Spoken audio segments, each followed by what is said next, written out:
Hey guys, welcome to my channel. So today I'm gonna be cleaning my community betta fish tank. So I haven't done for the past 10 days, I'd say. So it's kind of like a dirty, as you can see in the bottle, all the food and leftovers and something else. Then you guys know. So um, I have like males and females in the same tank. I didn't want it to have like a individual tank for each one of them, so I created dividers.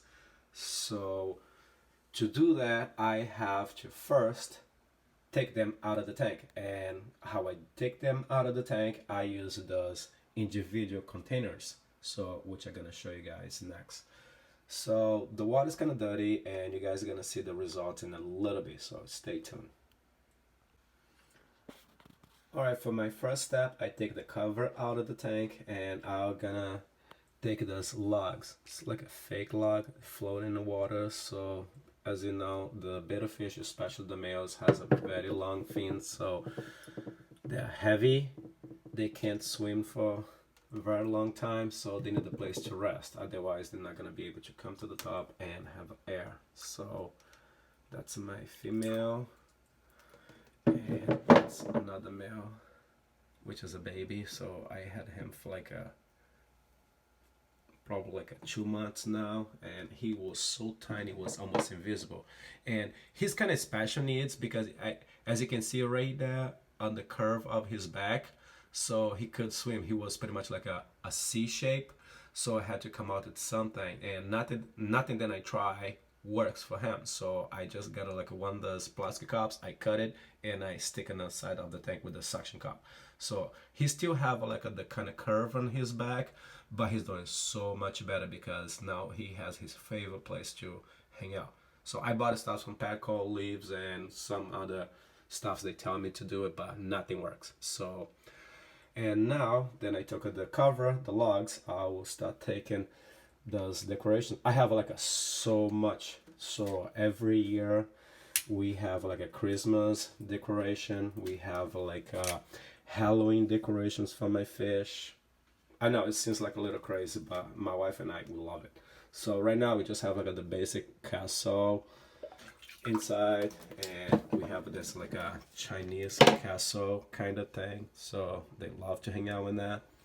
And every time we decide to clean the tank, we switch everybody around. So the right one goes to the left goes to the middle goes to the right, and on and on and on. So now I have everything out of the tank, so now I'm gonna scoop my fishes out. To scoop my fishes out, as everybody knows, so you need a something that gonna be like easier and not ever hurt your fish or press against the wall or anything like that. So I use this net over here, so you can buy in a pet store. And what I do, I just get some of the water out of the tank for my little guys so they can stay in the cup for a little bit. And if you're lucky enough, you can just like do this and scoop your fish out. I don't really do that as often because they know what's coming and they try to hide, go to the bottom of the tank and stuff like that. So sometimes it works, sometimes it doesn't. As you can see, so she just escaped. I don't know if you're gonna try.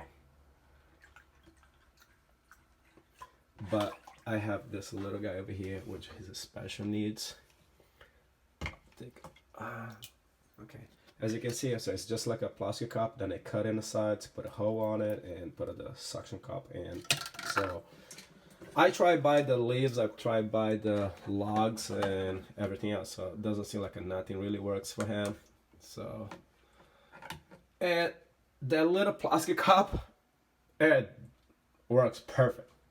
And I have this little bottle feeder over here.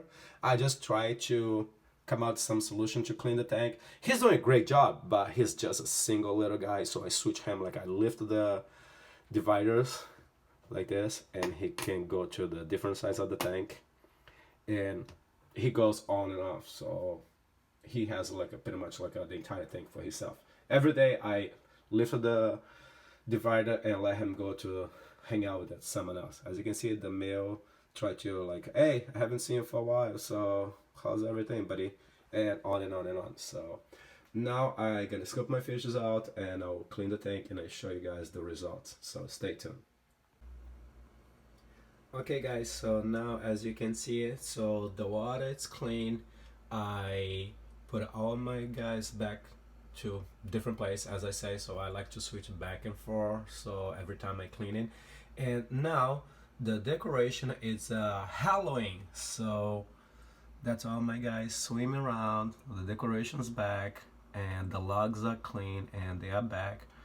So that's my female. That's another female with a bottle feeder, which they get along so well. And now that's my little handicapped little guy. And that's my big boy right there. So as you can see, so it's pretty simple. So to capture all your betta fishes together and the same tank, as long as you have the divider, make sure then they don't escape.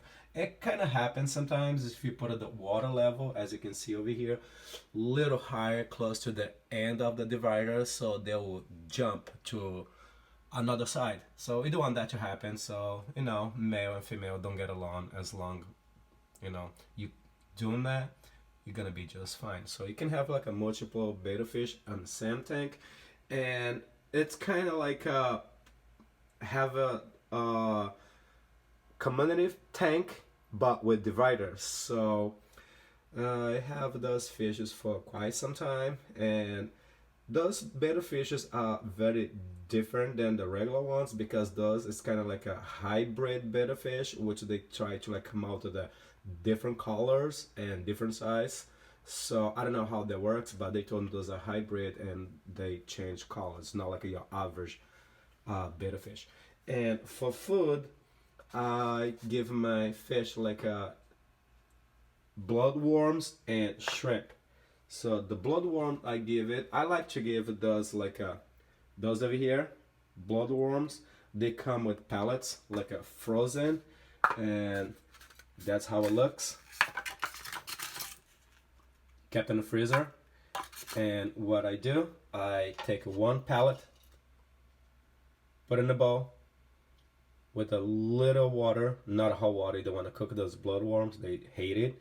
So let it defrost it, and when it's done, so I clean the fish tank, and my feeding time, I show you. So I got a little bit over here, just so you can see it. Go to my first little girl, put her right here, and she'll come right on it. And I give them like this tablet over here, feed it probably like all my fish, as you can see it, 2 times. And that's my big boy over here. There you go. So I recommend like get this tablet, depends how many fish you have, of course, and divide in half. Divide in half, so you can give like a half today and put it back in the fridge, cover, and you can give to them again right next day. But after that, you gotta make sure that you're not gonna overfeed your fish, and you skip 2 more days and do it again. So what I do, I take the tablet, defrost it, feed them, and I get the other half, put it in the fridge, cover, feed them again right next day, because you don't want to wait it for too long, otherwise the bloodworm's gonna change the color, gonna be disgusting, and they're gonna hate it. So if you have something like that on the bottom, because they're a little stressed out because I just changed, don't worry about it. They'll come back, they'll eat it, because they're not gonna have any other meal until tomorrow morning. We're gonna feed it them again. Just keep eyes on it. If you have like too much leftovers, you skip the morning, give a night. So that's how I do. And you skip 2 more days and you're gonna be just okay. They're gonna be just fine, and you're gonna keep your water clean, and you're gonna avoid so many other issues with the bacteria and stuff because the food they don't eat it, they go bad. So if you guys enjoy my video, please subscribe. Check my other pet videos and stay tuned for more videos. Thank you.